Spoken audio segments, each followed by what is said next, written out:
हरे कृष्णा। श्रीमद् भागवतम में आपका स्वागत है। आज का टॉपिक है भक्ति ही परम श्रेय है। तो यह भक्तों के सदाचार से किस प्रकार प्रमाणित होता है। श्रीमद् भागवतम ये पहले स्कंद का दूसरे अध्याय का 22 नंबर श्लोक आज हम लोग देखेंगे। इसके पहले हम लोगों ने देखा कि कब हमें अपने स्वरूप का पता चलता है।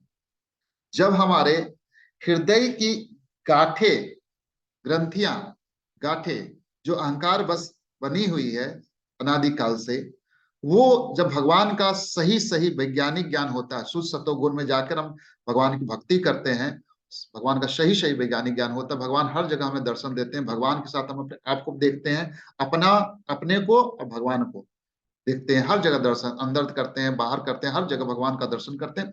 तो तब क्या होता है कि हृदय की ग्रंथियां जो है अनादिकाल से, ये क्या होती है, धीरे धीरे भिद जाती है, खत्म हो जाती है, कट जाती है। और आत्मा को हम स्वामी के रूप में देखते हैं। भगवान को हम, परमात्मा को, भगवान को अपने स्वामी के रूप में देखते हैं। तो इस तरह क्या होता है कि हमारे जो कर्म को जो श्रृंखला है वो खत्म हो जाती है, वो अंत हो जाती है, समाप्त हो जाती है। तो आज का टॉपिक है कि कैसे भक्ति ही परम श्रेय है। हम लोगों ने भागवतम में पहले अध्याय में देखा था कि परम श्रेय क्या है। तो यहाँ पर हमने देखा भक्ति ही परम श्रेय है जो आत्मा को प्रमोदित करती है और ये भक्तों के सदाचार से प्रमाणित होता है। तो आज इस श्लोक के बारे में देखेंगे। आइए पहले प्रार्थना करते हैं। ओम नमो भगवते वासुदेवाय।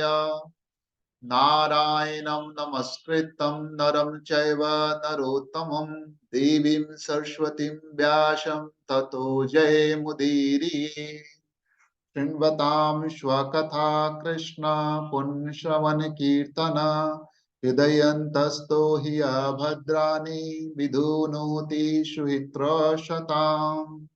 नस्ते प्रायेषु अभद्रेषु नित्यं भागवत सेवया भगवते उत्तम श्लोके भक्तिर्भवति नैष्ठिकी। नमो विष्णुपादाय कृष्णपृष्ठाय भूतले श्रीमते भक्ति वेदांत स्वामिनेति नामिने। नमस्ते सरस्वते देवी गौरवाणी प्रचारिणे निर्विशेष शून्यवादी पाश्चात्य देश तारिणे।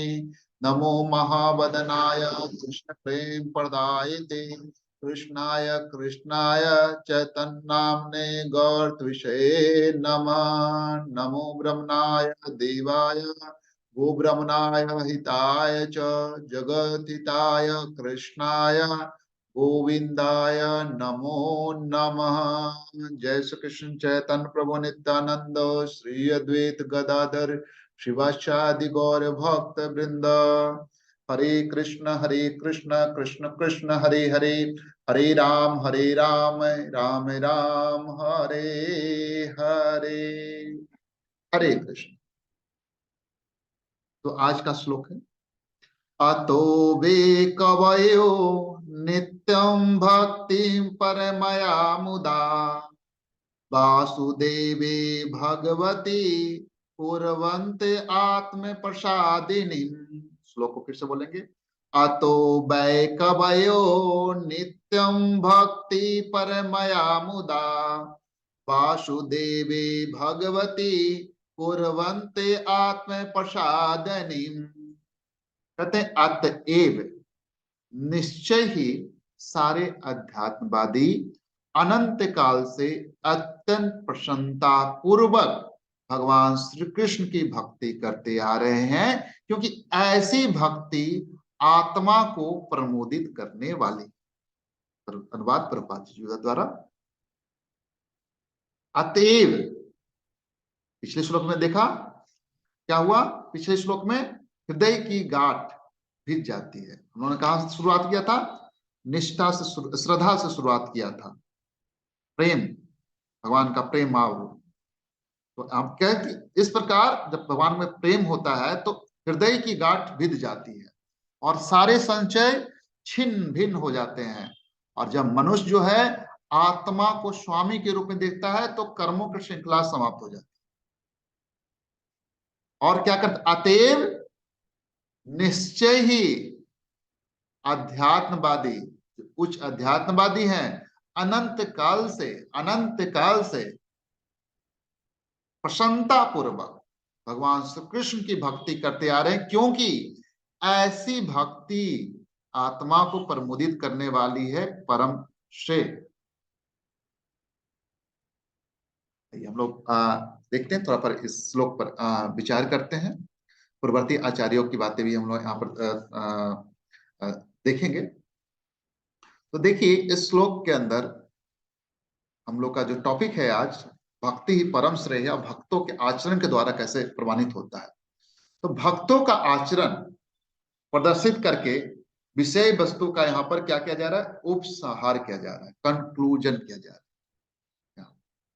यहाँ पर देखिए, श्लोक में जब देखेंगे श्लोक में, तो यहाँ देखिए कबया, कबयो आया है ना, कबयो मतलब सारे अध्यात्मवादी, मतलब सारे अध्यात्मवादी विवेकी जन भक्ति का ही संपादन करते हैं, जो मन को शुद्ध करने वाली है, आत्म प्रसादिनी। इसलिए यहाँ पे शब्द आया आत्म प्रसादिनी। देखिए, भक्ति का केवल यही गुण नहीं है, अपितु देखिए यह बड़े आनंद से संपादित की जाती है। परमया मुदा, भक्ति का संपादन साधन या साध अवस्था में, मतलब साधन अवस्था में और साध अवस्था दोनों में कर्म कांड के समान कष्टप्रद नहीं है। इसीलिए इसीलिए अतएव वहां क्या गया, इसीलिए विवेकी जन जो है साधना एवं साध अवस्था में, साधना एवं साध अवस्था में सदा भक्ति ही करते हैं। साधन के रूप में भी भक्ति करते हैं, साध के रूप में भी भक्ति करते हैं। प्रेमा भक्ति हमारा साध्य, परम साध्य, और भक्ति ही हमारी साधना। तो ये चीज बहुत समझने वाली चीज है। देखिए, हम आचार्यों की टीकाओं पर बात कर रहे हैं। अभी हम लोगों ने जो ये देखा, ये श्री जीव गोस्वामी कृत क्रम संदर्भ से हमने देखा। अब बाल सारा दर्शनी में कहा गया है, यह कहकर कि परमया मुदा, परमया मुदा ये इंगित कर रहा है कि साधन काल में ही भी, साधन काल में भी जब हम भक्ति कर रहे हैं, साधन काल में भी भक्ति जो है आनंद से परिपूर्ण है और इसमें कोई क्लेश नहीं है।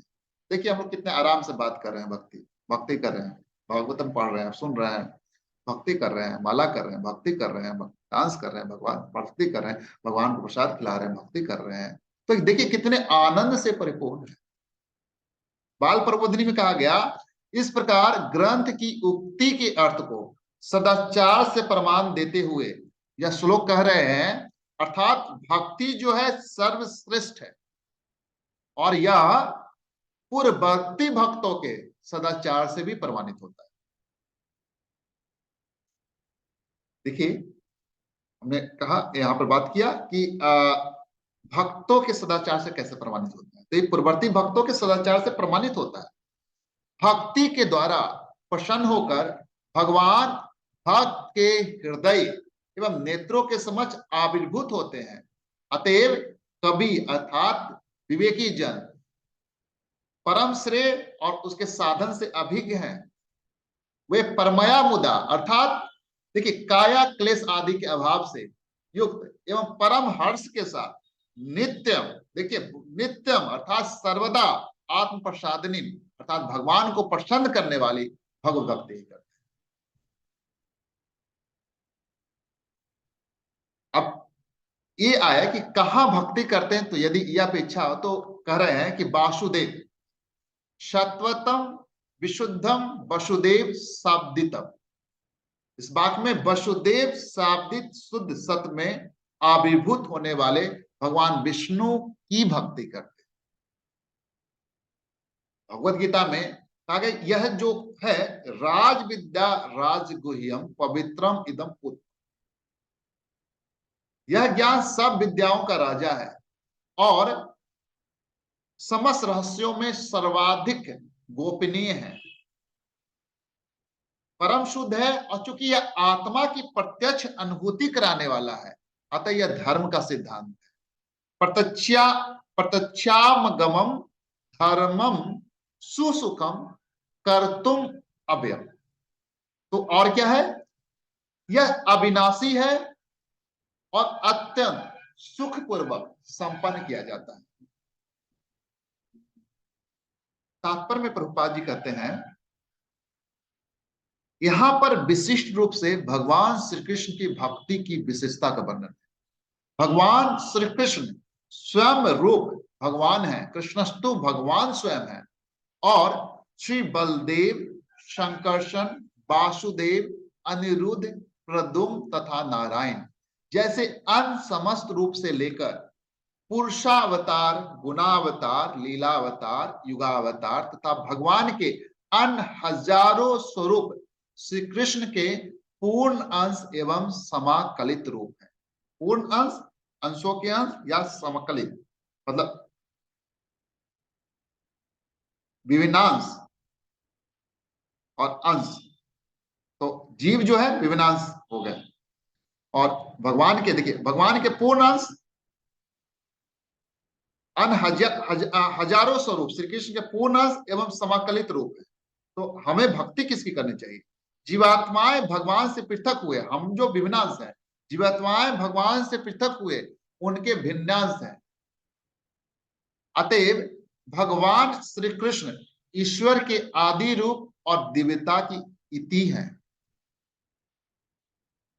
वे उन उच्च अध्यात्मवादियों के लिए अधिक आकर्षक हैं जो भगवान की दिव्य लीलाओं में भाग लेते हैं। श्री कृष्ण तथा बलदेव के अतिरिक्त भगवान के अन्य रूपों के साथ वैसी घनिष्ठता स्थापित नहीं हो पाती जितनी कि ब्रज भूमि में भगवान की दिव्य लीलाओं में होती है। इसलिए जो ब्रजवासियों के द्वारा जो भक्ति की गई वो पूजा की सर्वोच्च विधि है, और उसमें वो दिव्य लीलाओं में पार्टिसिपेट कर रहे हैं। ऐसा नहीं है कि श्री कृष्ण की दिव्य लीलाएं नहीं है, वो हमेशा शाश्वत है, वो हमेशा चल रही है। जैसा कि कुछ अल्पज्ञ लोग समझते हैं, उनकी लीलाएं जो है शाश्वत है, हमेशा चल रही है। कहीं ना कहीं भगवान की लीला अभी भी चल, और ब्रह्मा जी के एक दिन में एक बार यथा समय प्रकट होती है। अभी 5000 साल पहले भगवान श्री कृष्ण अवतार, खुद स्वयं अवतार लेकर उन्हें लीला किया। जिस प्रकार 24 घंटों की समाप्ति पर पूर्व में सूर्य का उदय होता है, उसी तरह ब्रह्मा जी के एक दिन में भगवान का स्वयं भगवान का लीला होती है। तो ये आज का श्लोक है। तो ये हमने इस श्लोक में यही सीखा कि कैसे भक्ति ही परम श्रेय है, और भक्तों के सदाचार से यह कैसे प्रमाणित होता है। अतो बे कवयो नित्यम भक्ति परमया मुदा वासुदेवे भगवती कुर्वन्त आत्म प्रसाद। हरे कृष्ण।